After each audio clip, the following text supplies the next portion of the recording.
It all started the night Amanda's tears turned into whispers she dared not speak aloud.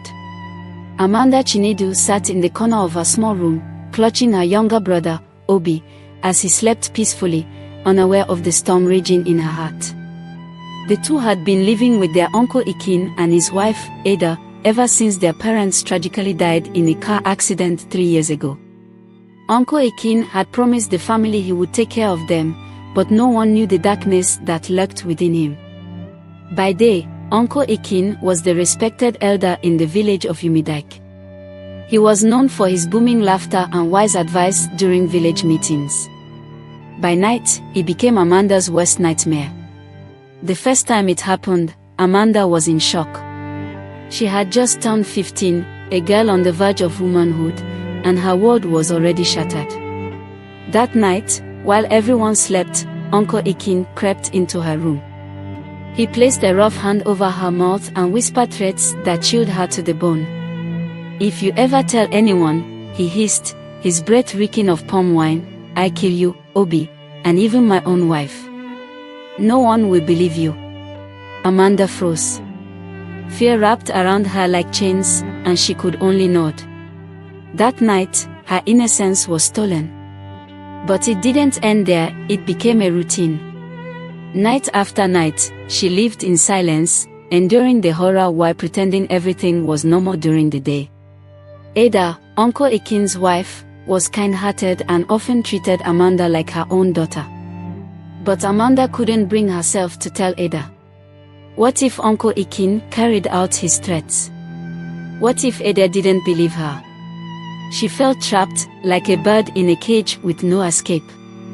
Amanda found solace in her schoolwork, pouring all her pain into her studies. But even at school, she couldn't escape the darkness that clouded her mind. Her teachers often commented on her distant eyes and quiet demeanor, but she always forced a smile. Inside, she was screaming.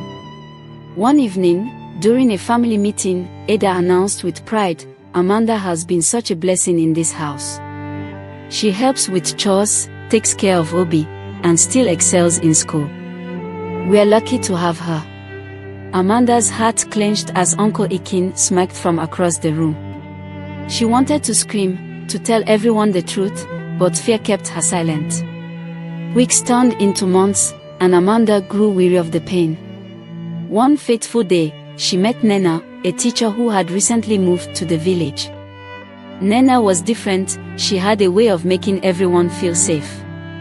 During a lesson on courage, Nena told a story about a young girl who stood up against her oppressor. Amanda couldn't hold back her tears. After class, Nena approached Amanda. "Is there something you want to talk about?" she asked gently. Amanda hesitated, but the kindness in Nena's eyes broke her resolve. She told her everything. Nena listened without interruption, then said, "You are brave, Amanda. And you are not alone. We'll get through this together." That night, with Nena's help, Amanda reported Uncle Ikin to the village chief. The news spread like wildfire.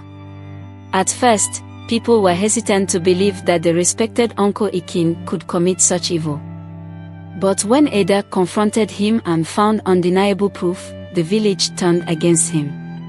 He was arrested and taken to the authorities, his reputation shattered. Ada wept as she hugged Amanda. "I'm so sorry, my child. I should have noticed. I should have protected you." For the first time in years, Amanda felt a weight lift off her shoulders. She wasn't alone anymore. She could finally begin to heal. The story ends with Amanda walking to school with Obi, her head held high. Nena waves at her from a distance, a proud smile on her face.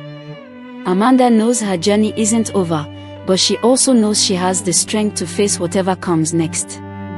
And so, the whispers Amanda once kept locked inside became the courage that set her free.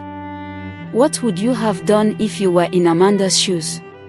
Stay tuned for more stories like this, stories that inspire courage, strength, and hope.